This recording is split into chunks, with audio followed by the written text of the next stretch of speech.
La niebla matutina se aferraba al asfalto como un sudario, transformando el camino rural en un túnel fantasmal. A través del parabrisas, el mundo se veía suave e incierto, cada curva revelando solo más vacío gris por delante. Los faros del vehículo cortaban débilmente la neblina, iluminando parches de hierba alta que se balanceaban con la brisa temprana. Entonces apareció algo que no debería haber estado allí. Dispersos por el asfalto oscuro, yacían trozos de tierra roja, pequeñas piedras y terrones de barro seco. Los escombros formaban un patrón irregular, como si alguien hubiera vaciado carretillas de tierra directamente sobre la superficie de la carretera. El conductor redujo la velocidad, la confusión aumentando a medida que surgían más pruebas. Surcos más profundos en el borde de tierra revelaban zanjas paralelas que sugerían que algo pesado había sido arrastrado por el paisaje. El vehículo se detuvo por completo. A través de la neblina que se disipaba, dos pequeñas figuras se hicieron visibles al borde de la carretera, sus formas grises apenas distinguibles de las sombras del amanecer. Se movían con una precisión mecánica desesperada, sus acciones tan enfocadas que parecían ajenas al vehículo que se acercaba o al cielo relampagueante que los rodeaba. Dos elefantes jóvenes, no más grandes que ponis, trabajaban frenéticamente en la base de un árbol de acacia. El mayor de la pareja, quizás de 3 años, usaba su trompa como una pala primitiva, recogiendo tierra roja y arrojándola hacia atrás con una desesperación rítmica. Cada pocos segundos se detenía, extendía su trompa profundamente en el agujero cada vez mayor y luego reanudaba la excavación con renovada urgencia. Su compañero más pequeño, de apenas 18 meses, imitaba estas acciones con torpe determinación, su trompa infantil aún aprendiendo los complejos movimientos necesarios para tal trabajo. El agujero que habían creado medía casi 60 centímetros de profundidad y el doble de ancho. Alrededor de sus bordes, la tierra yacía apilada en pequeñas montañas, evidencia de horas de trabajo implacable. El suelo mismo contaba una historia de sequía, seco como hueso, compactado hasta la dureza del hormigón, resistente incluso a los decididos esfuerzos de las trompas y patas jóvenes. Cada cucharada requería múltiples intentos, cada intento dejando nuevos rasguños a lo largo de sus trompas donde la tierra áspera había raspado capas de piel sensible. La respiración del elefante mayor se producía en jadeos cortos y laboriosos. Su trompa, normalmente lisa y flexible, presentaba docenas de abrasiones frescas. Marcas rojas señalaban donde las espinosas raíces de acacia habían desgarrado la piel durante la excavación nocturna. A pesar de estas lesiones, continuó trabajando, deteniéndose solo para hacerse a un lado y permitir que el elefante más joven accediera a la parte más profunda del agujero. Lo que más impactaba a cualquier observador era la naturaleza sistemática de su esfuerzo. Esto no era un rasguño aleatorio o una excavación lúdica. El elefante mayor cavaba durante varios minutos, luego retrocedía y extendía su trompa hacia el agujero, buscando algo que nunca aparecía. Cuando no encontraba nada, reanudaba la excavación con persistencia mecánica. El elefante más joven observaba estos movimientos con atención, aprendiendo, copiando, esperando. Pero el agujero contenía solo más tierra seca. Un examen del área inmediata reveló el alcance total de su búsqueda desesperada. Otras 3 excavaciones marcaban el borde de la carretera, cada una de aproximadamente 45 centímetros de profundidad, cada una abandonada cuando no aparecía agua. Los elefantes habían trabajado metódicamente a lo largo del borde de la carretera, siguiendo algún patrón instintivo que debería haberlos llevado a manantiales subterráneos o charcos estacionales. En circunstancias normales, su madre habría guiado esta búsqueda. Las elefantas adultas transmiten conocimientos generacionales sobre las fuentes de agua transmitidos a través de décadas de supervivencia en paisajes hostiles. Saben dónde fluyen los arroyos subterráneos más cerca de la superficie, dónde se acumulan las lluvias estacionales en depresiones naturales, dónde se acumula el rocío matutino en cantidades suficientes para mantener la vida. Este conocimiento representa la diferencia entre la vida y la muerte durante las estaciones de sequía. Sin esta guía, los elefantes jóvenes estaban cavando a ciegas. Sus instintos les decían que buscaran agua subterránea, pero su inexperiencia los llevó a elegir ubicaciones basadas en la desesperación en lugar de la sabiduría. El suelo debajo del árbol de acacia parecía más blando que la capa dura circundante, pero allí no existía ninguna fuente de agua subterránea. Habían pasado toda una noche y una mañana dedicados a un trabajo inútil. El cuerpo del elefante mayor mostraba signos avanzados de deshidratación. Su vientre, normalmente redondeado, parecía hundido, con la piel colgando en pliegues sueltos que sugerían una pérdida de peso del 15 al 20%. Cuando giraba la cabeza, el movimiento era lento y deliberado, conservando energía para la tarea esencial de cavar. Sus ojos, normalmente brillantes y alertas, habían comenzado a hundirse en cuencas sombreadas. El elefante más joven mostraba síntomas aún más graves.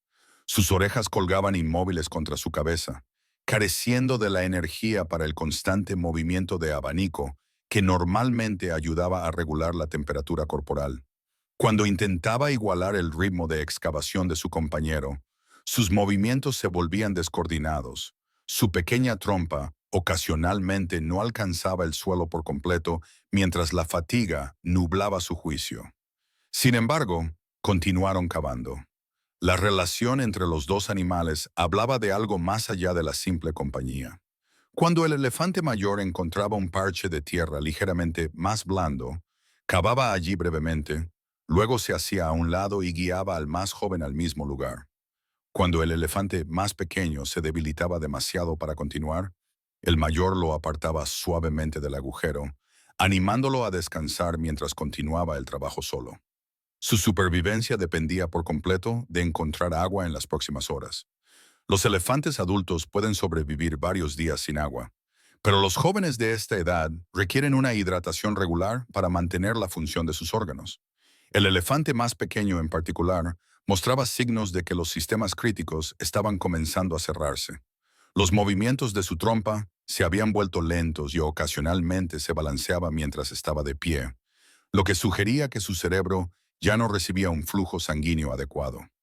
El sol subió más alto, quemando la última de la niebla protectora. Pronto, el calor total del día haría que su situación fuera aún más desesperada. A la luz directa del sol, sus cuerpos ya estresados perderían humedad preciosa a través de la respiración y lo poco que quedaba de sus comportamientos normales de enfriamiento. Aún así, cavaron. La escena representaba algo profundo sobre los lazos sociales y los instintos de supervivencia de los elefantes. Incluso frente a una muerte segura, el elefante mayor continuó protegiendo y guiando a su compañero más pequeño. Había asumido una responsabilidad que era demasiado joven para llevar, sin embargo, la llevó con una determinación inquebrantable. Pero la determinación por sí sola no lo salvaría. El agujero que habían pasado la noche creando nunca produciría agua. La composición del suelo era incorrecta, la ubicación era incorrecta y se estaban quedando sin tiempo para encontrar el lugar correcto. A medida que las sombras de la mañana se acortaban, sus movimientos se volvieron cada vez más laboriosos. El elefante más viejo ahora se detenía durante periodos más largos entre las sesiones de excavación, con la trompa colgando flácidamente mientras reunía fuerzas para el siguiente intento. El elefante más joven había dejado de cavar por completo, permaneciendo inmóvil junto al agujero, esperando algo que nunca aparecería. Quizás les quedaban horas antes de que sus cuerpos ya no pudieran soportar el esfuerzo necesario para buscar agua. Su última excavación se estaba convirtiendo exactamente en eso, su intento final de sobrevivir en un paisaje que se había vuelto demasiado hostil para que dos elefantes jóvenes lo recorrieran solos. El vehículo que se acercaba representaba su única esperanza restante, aunque parecían no ser conscientes de su importancia. Continuaron su desesperada excavación, dos pequeñas figuras contra un cielo enorme que llevaban el peso de un conocimiento generacional que nunca les habían enseñado, buscando la salvación en los lugares equivocados. El equipo de rescate llegó cuando el sol alcanzó su cenit, trayendo consigo el calor castigador que transformaría la condición de los elefantes de crítica a terminal en cuestión de horas. La doctora Kimani emergió del vehículo principal, sus ojos experimentados, catalogando inmediatamente la gravedad de lo que tenía ante sí. 20 años de práctica veterinaria de vida silvestre le habían enseñado a evaluar las condiciones de los animales de manera rápida y precisa, pero nada la había preparado para la desesperación sistemática que presenció. El elefante más grande hacía guardia sobre su compañero, que se había desplomado junto a la excavación inútil. Su postura protectora hablaba de lazos que trascendían la simple supervivencia, pero su propia condición bordeaba lo catastrófico. La doctora Kimani estimó una pérdida de peso corporal de casi el 25%, un nivel que indicaba que múltiples sistemas de órganos estaban comenzando a fallar. La evaluación inicial requería un delicado equilibrio entre la intervención médica urgente y el trauma del contacto humano. Es probable que estos elefantes nunca hubieran encontrado humanos en circunstancias positivas. Su respuesta de huida, ya comprometida por la deshidratación severa, aún podría desencadenar un pánico que gastaría sus reservas de energía restantes y aceleraría su declive hacia la muerte. El equipo de la doctora Kimani se movió con eficiencia práctica, estableciendo un perímetro que permitía a los elefantes espacio al tiempo que evitaba su escape a un territorio aún más peligroso. La estación intravenosa portátil se ensambló a distancia, con su equipo listo para su uso inmediato una vez que se pudiera establecer la confianza. El primer desafío consistió en acercarse al animal de forma segura. El elefante más grande, a pesar de su condición debilitada, se colocó entre el equipo de rescate y su compañero. Su trompa se levantó en señal de advertencia, un gesto que normalmente iría acompañado de una postura agresiva. En cambio, el movimiento fue lento e inestable, revelando lo poca energía que quedaba para los comportamientos defensivos. Las lecturas de temperatura confirmaron los peores temores de la doctora Kimani. Ambos elefantes mostraron temperaturas corporales elevadas que indicaban que sus sistemas internos de enfriamiento habían comenzado a fallar. Bajo la luz solar directa, esta condición empeoraría rápidamente. Crear sombra se convirtió en la prioridad inmediata. El equipo levantó una gran lona sostenida por postes telescópicos, proyectando a ambos elefantes en una bendita sombra. La respuesta del elefante mayor fue inmediata y reveladora. Se acercó a su compañero, usando su propio cuerpo para asegurar que el elefante, más pequeño, recibiera el máximo beneficio de la sombra. La hidratación representaba un desafío médico complejo. Los elefantes severamente deshidratados no pueden simplemente recibir agua para beber. Sus sistemas digestivos, estresados por días sin una hidratación adecuada, rechazarían grandes cantidades de líquido. Peor aún, la rehidratación rápida podría causar cambios peligrosos en la química sanguínea que podrían desencadenar un paro cardíaco. La solución requería la administración intravenosa de líquidos, pero colocar una vía intravenosa en un elefante traumatizado y sin restricciones presenta enormes dificultades técnicas.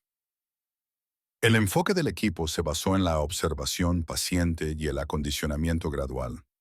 La doctora Kimani comenzó simplemente sentándose cerca de los elefantes, permitiéndoles acostumbrarse a la presencia humana.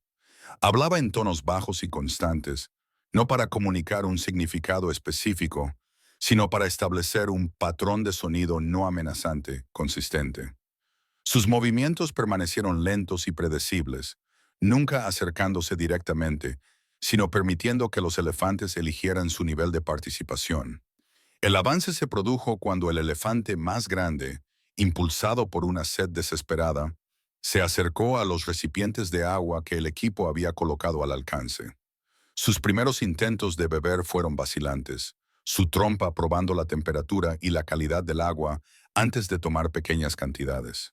La doctora Kimani observó cuidadosamente, notando que el patrón de bebida del elefante ya estaba comprometido.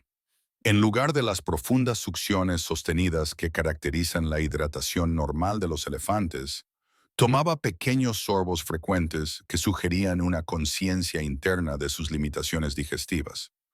Fomentar este comportamiento requería paciencia y un posicionamiento estratégico. El equipo colocó múltiples fuentes de agua alrededor del área sombreada, permitiendo que el elefante se moviera entre ellas sin sentirse acorralado.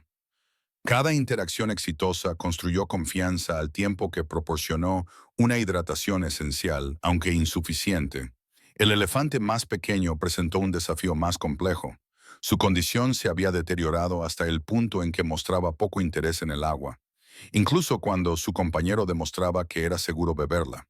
Su temperatura corporal permaneció peligrosamente elevada a pesar de la sombra, y su respiración se había vuelto rápida y superficial, signos de que el metabolismo celular estaba comenzando a descomponerse. La doctora Kimani tomó la decisión crítica de intentar la intervención intravenosa primero con el elefante más pequeño. Su condición no dejaba lugar para ejercicios prolongados de construcción de confianza. El equipo necesitaría trabajar de forma rápida, precisa y con la mínima restricción para evitar añadir estrés peligroso a un sistema ya fallido. La colocación de la vía intravenosa requirió que 3 miembros del equipo trabajaran en una coordinación cuidadosa. Una persona estabilizó la cabeza del elefante, hablando constantemente en tonos suaves mientras evitaba movimientos repentinos.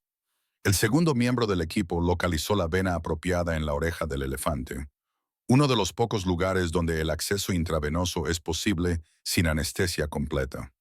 La doctora Kimani realizó la inserción real, con las manos firmes, a pesar de saber que este único procedimiento podría determinar si el joven elefante sobreviviría. El flujo inicial de fluido se ajustó a la velocidad más lenta posible. Demasiado rápido podría abrumar el sistema circulatorio comprometido del elefante. Demasiado poco no lograría revertir la deshidratación antes de que la insuficiencia orgánica se volviera irreversible. La doctora Kimani monitoreó la respuesta del elefante minuto a minuto, ajustando las tasas de flujo en función de la frecuencia cardíaca, los patrones respiratorios y los indicadores conductuales. La reacción del elefante más grande a esta intervención resultó crucial. En lugar de agitarse por el equipo médico y la actividad humana alrededor de su compañero, se acercó, colocándose donde pudiera mantener el contacto físico mientras permitía que el equipo trabajara. Su trompa rozaba ocasionalmente el lomo del elefante más pequeño, con toques suaves que parecían brindarle consuelo durante el estresante procedimiento. Después de 2 horas de fluidoterapia intravenosa, el elefante más pequeño mostró su primera respuesta positiva. Su respiración se volvió menos trabajosa y comenzó a mostrar interés por su entorno. Cuando le ofrecieron agua, logró beber pequeños sorbos, la primera hidratación voluntaria que había logrado en días. Sin embargo, a medida que la deshidratación inmediata del elefante comenzó a mejorar, surgieron complicaciones secundarias. Las abrasiones en sus trompas, que inicialmente parecían menores en comparación con su deshidratación potencialmente mortal, comenzaron a mostrar signos de una infección grave. La constante excavación en suelo contaminado había introducido bacterias profundamente en las heridas de los tejidos. Con sus sistemas inmunológicos comprometidos por el estrés y la deshidratación, sus cuerpos no podían combatir estas infecciones. El elefante más grande desarrolló un pico de fiebre el segundo día de tratamiento. Su temperatura subió rápidamente, lo que indicaba que el elefante se encontraba en muy mal estado y que la infección se estaba propagando por su torrente sanguíneo. El doctor Kimani se enfrentó a otra decisión crítica. La intervención con antibióticos conlleva sus propios riesgos en elefantes estresados, pero la sepsis no tratada ciertamente sería fatal. El protocolo de tratamiento requería un monitoreo las 24 horas. Los miembros del equipo trabajaron por turnos, manteniendo una observación constante de los signos vitales, la ingesta de líquidos y los patrones de comportamiento de ambos elefantes. Cada pequeña mejora fue documentada y analizada en busca de signos de que el tratamiento estaba teniendo éxito o fracasando. La recuperación del elefante más pequeño progresó más suavemente una vez que se restableció la hidratación adecuada. Su resiliencia natural, combinada con la ausencia de infecciones secundarias graves, permitió que sus sistemas corporales se estabilizaran con relativa rapidez. Para el tercer día se movía por el área sombreada de forma independiente y mostraba interés por la vegetación que le proporcionaba el equipo. La batalla del elefante más grande fue más compleja. La infección requirió una terapia agresiva con antibióticos que estresó su sistema ya comprometido. Durante varios días, el resultado siguió siendo incierto. Su fiebre subía durante el día y luego bajaba a niveles normales por la noche, creando un patrón que sugería que su cuerpo estaba luchando, pero aún no ganando la batalla contra la infección bacteriana. El punto de inflexión llegó el quinto día, cuando la fiebre del elefante más grande desapareció permanentemente y comenzó a mostrar un interés constante por la comida y el agua. La infección había sido controlada y su cuerpo estaba comenzando el lento proceso de reconstrucción de la fuerza perdida durante su terrible experiencia. A lo largo de esta crisis médica, el vínculo entre los dos elefantes proporcionó un factor estabilizador que el doctor Kimani reconoció como crucial para su recuperación. El comportamiento protector del elefante más grande nunca vaciló, incluso cuando su propia condición era más crítica. El elefante más pequeño, a su vez, parecía sacar fuerzas de la presencia de su compañero, mostrando una mejoría más rápida cuando estaban juntos que cuando estaban separados para los procedimientos médicos. La recuperación se midió no solo en métricas médicas, sino en el retorno gradual de los comportamientos normales de los elefantes. La primera vez que el elefante más joven usó su trompa para explorar nuevos objetos representó un hito. La primera vez que el elefante más viejo mostró curiosidad por las actividades del equipo de rescate marcó otro paso adelante. Cada día trajo pequeñas victorias que se acumularon en un progreso genuino hacia la salud. Después de una semana de cuidados intensivos, ambos elefantes se habían estabilizado lo suficiente como para considerar la siguiente fase de su recuperación. Aprender a prosperar en un mundo que ya había puesto a prueba sus capacidades de supervivencia, más allá de lo que cualquier elefante de su edad debería tener que soportar. 6 meses después, la transformación fue completa. El santuario de elefantes de Nakuru se extendía a lo largo de 500 acres de naturaleza protegida, sus límites marcados no por vallas, sino por características naturales que alentaban a la vida silvestre a quedarse, al tiempo que les permitían la libertad de irse. Dentro de este refugio, dos elefantes jóvenes habían aprendido a vivir de nuevo. El elefante más grande, ahora llamado Simba, león en Swahili, había crecido sustancialmente durante su periodo de recuperación. Sus hombros se habían ensanchado, sus piernas se habían alargado y su trompa había desarrollado la flexibilidad confiada que caracterizaba a los elefantes sanos. Más importante aún, su comportamiento había evolucionado del modo de supervivencia desesperado a la exploración curiosa típica de su grupo de edad. Su compañera, llamada Pendo, Amor, por su naturaleza gentil y afectuosa, había experimentado una transformación aún más dramática.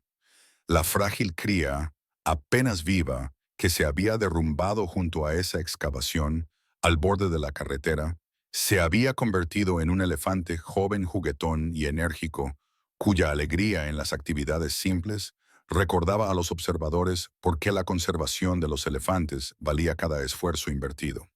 Pero su educación estaba lejos de ser completa. La supervivencia en la naturaleza requería habilidades que el instinto por sí solo no podía proporcionar.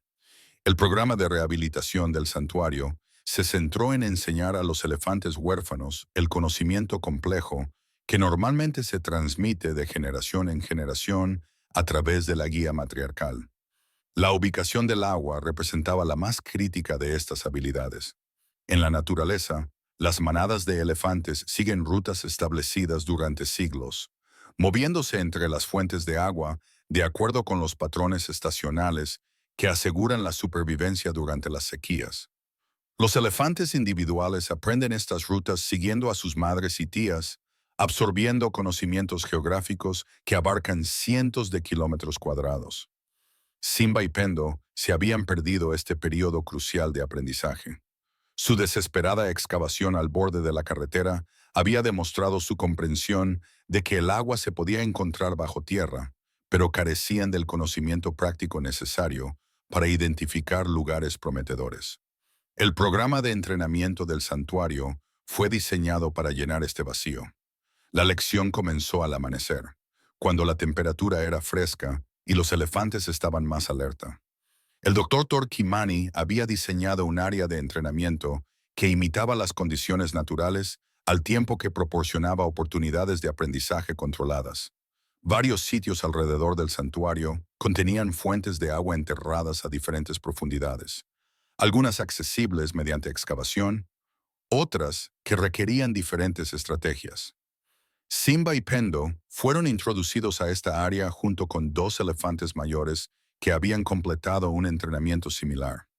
Los elefantes mayores sirvieron como maestros demostrando a través de su comportamiento los signos sutiles que indicaban la disponibilidad de agua.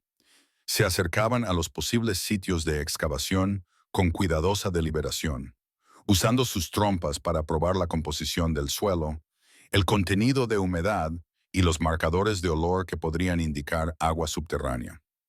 La primera lección involucró el análisis del suelo. Los elefantes experimentados pueden distinguir entre docenas de tipos de suelo, cada uno indicando diferentes posibilidades para el descubrimiento de agua. Los suelos arenosos con cierto contenido mineral sugieren corrientes subterráneas. Las composiciones de arcilla con patrones de drenaje específicos indican áreas donde el agua de lluvia se acumula naturalmente. El terreno rocoso con una cobertura vegetal particular podría ocultar manantiales que fluyen solo durante ciertas estaciones. Simba demostró ser un estudiante rápido. Su experiencia traumática había agudizado su atención a todo lo relacionado con el descubrimiento de agua. Cuando los elefantes mayores se detenían en un lugar específico, Simba se colocaba inmediatamente cerca, observando los movimientos de sus trompas y su lenguaje corporal con intensa concentración. Comenzó a copiar sus técnicas a las pocas horas de la primera demostración. El estilo de aprendizaje de Pindo era más exploratorio. En lugar de copiar comportamientos específicos, investigaba las mismas áreas, desarrollando de forma independiente sus propios métodos para analizar el suelo y la humedad. Su enfoque era menos sistemático, pero a menudo conducía a soluciones creativas que incluso a los elefantes mayores les parecían interesantes. La primera excavación exitosa se produjo después de 3 días de entrenamiento. Simba había identificado un lugar donde los niveles de humedad del suelo eran ligeramente superiores a los del área circundante. Su técnica de excavación había mejorado drásticamente. En lugar de la excavación desesperada e ineficiente que se había presenciado meses antes, ahora trabajaba sistemáticamente, retirando la tierra en patrones organizados que evitaban los derrumbes al tiempo que maximizaban el acceso a la zona objetivo. Cuando su trompa finalmente tocó el agua a 45 centímetros de profundidad, la respuesta fue eléctrica. No solo había logrado encontrar agua, sino que lo había hecho utilizando el conocimiento en lugar de la desesperación. La confianza que le brindó este éxito transformó todo su comportamiento. Por primera vez desde su rescate, Simba comenzó a comportarse como un elefante joven que creía en sus propias capacidades de supervivencia. El enfoque de Pindo fue característicamente diferente. En lugar de competir con el éxito de Simba, se concentró en aprender de él. Examinó el suelo que había excavado, probando su composición con su trompa. Observó el ángulo de su excavación y la profundidad a la que apareció el agua. Lo más importante es que prestó atención a las condiciones ambientales que habían indicado la disponibilidad de agua en ese lugar. Su primera excavación exitosa se produjo 2 semanas después. El sitio que eligió era más desafiante. El agua estaba más profunda y el suelo era más difícil de excavar. Pero su enfoque sistemático, aprendido a través de la cuidadosa observación tanto de Django como de los elefantes mayores, le permitió trabajar eficientemente hacia su objetivo. Cuando finalmente apareció el agua, su silenciosa satisfacción hablaba de una confianza que le sería de gran utilidad en futuras situaciones de supervivencia. El programa de entrenamiento se expandió más allá de una simple ubicación de agua. Los elefantes requieren conocimientos sobre los patrones de agua estacionales, las fuentes de agua de respaldo y las técnicas de emergencia para sobrevivir a las sequías prolongadas. El santuario brindó oportunidades para aprender todas estas habilidades en condiciones controladas. El entrenamiento estacional implicó la introducción de los elefantes a sitios que contenían agua solo durante ciertos meses. Aprendieron a reconocer los signos que indicaban la disponibilidad estacional y a recordar ubicaciones para su uso futuro. Este tipo de conocimiento requería paciencia y repetición, habilidades que serían esenciales si alguna vez regresaban a entornos salvajes. Las técnicas de emergencia resultaron igualmente importantes. Durante las sequías severas, los elefantes a veces sobreviven cavando en lechos de ríos secos donde el agua subterránea puede persistir mucho después de que desaparece el agua superficial. Aprendieron a leer las características del paisaje que sugieren el flujo de agua subterránea y a excavar eficientemente en condiciones desafiantes. Simba y Pendo practicaron estas técnicas repetidamente hasta que se convirtieron en respuestas automáticas. Sus sesiones de práctica lúdicas alrededor del santuario comenzaron a parecerse al comportamiento confiado de búsqueda de agua de los elefantes salvajes. Los observadores notaron que habían desarrollado sus propios patrones de comunicación para compartir información sobre las fuentes de agua, los toques de trompa y el posicionamiento corporal que les permitía coordinar sus búsquedas de manera efectiva. El desarrollo más significativo fue su relación con otros elefantes en el santuario. Inicialmente, se habían unido solo entre ellos, su trauma compartido creando una asociación exclusiva. A medida que crecía su confianza, comenzaron a integrarse con la comunidad de elefantes más grande, aprendiendo comportamientos sociales que serían esenciales en cualquier futura situación de manada. Otros elefantes jóvenes en el santuario comenzaron a copiar sus técnicas de excavación. Simba y Pendo se habían convertido en maestros ellos mismos, transmitiendo las habilidades que habían aprendido a los recién llegados. En este punto, habían transcurrido 2 años desde aquella mañana brumosa en que dos jóvenes elefantes desesperados habían sido encontrados cavando para salvar sus vidas junto a una carretera rural. El aniversario trajo a la doctora Kamani de vuelta al mismo tramo de asfalto, ahora transformado en un sitio educativo donde los visitantes podían aprender sobre el comportamiento de los elefantes, los desafíos de la conservación y el delicado equilibrio entre el desarrollo humano y la supervivencia de la vida silvestre. De pie donde Simba y Pendo habían excavado una vez su inútil agujero, reflexionó sobre las profundas lecciones que su rescate había enseñado no solo a los elefantes, sino a todos los involucrados en su rehabilitación. La experiencia había cambiado fundamentalmente la forma en que el santuario abordaba la conservación de los elefantes, influyendo en las políticas que ahora guiaban la gestión de la vida silvestre en África Oriental. El impacto educativo comenzó con la comprensión de lo que había conducido a su crisis. La investigación realizada después de su rescate reveló la compleja cadena de eventos que los había separado de su manada. Una sequía prolongada había obligado a las familias de elefantes a viajar distancias sin precedentes en busca de agua. Los asentamientos que se expandían hacia los corredores de migración tradicionales habían creado barreras que confundían los patrones de navegación de los elefantes. Los dos jóvenes elefantes se habían separado durante una respuesta de pánico al tráfico de vehículos en un cruce de agua crítico. Su historia iluminó las presiones invisibles que enfrentan las poblaciones de elefantes en toda África. El cambio climático estaba creando sequías más largas y severas que empujaban las habilidades de supervivencia de los elefantes más allá de los límites tradicionales. La expansión urbana estaba fragmentando los antiguos caminos que los elefantes habían seguido durante generaciones, creando lagunas en la transferencia de conocimientos que dejaban a los elefantes jóvenes vulnerables exactamente al tipo de crisis que Simba y Pendo habían experimentado. La doctora Kamani había documentado cada aspecto de su rehabilitación, creando un estudio exhaustivo que reveló cómo el trauma y los instintos de supervivencia interactuaban en la psicología de los elefantes jóvenes. Los datos mostraron que los elefantes que experimentaron una deshidratación severa desarrollaron una mayor conciencia de las señales ambientales relacionadas con el agua, pero también mostraron respuestas de ansiedad que podían persistir durante años después de su recuperación física. El programa educativo construido en torno a su historia se dirigió a múltiples audiencias con mensajes diferentes pero interconectados.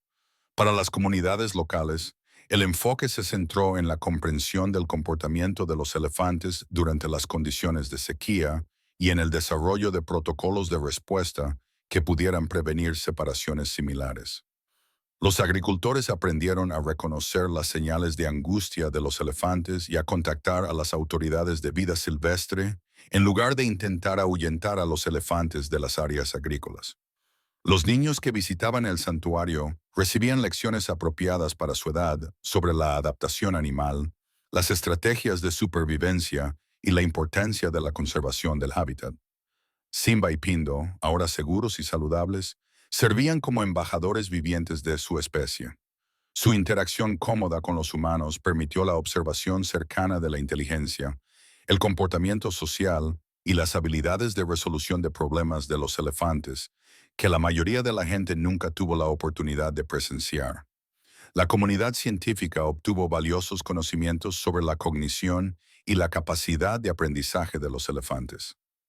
La rehabilitación de Simba y Pindo había demostrado que los elefantes jóvenes podían adquirir habilidades de supervivencia a través de programas de entrenamiento estructurados, incluso cuando estaban separados de sus grupos familiares naturales.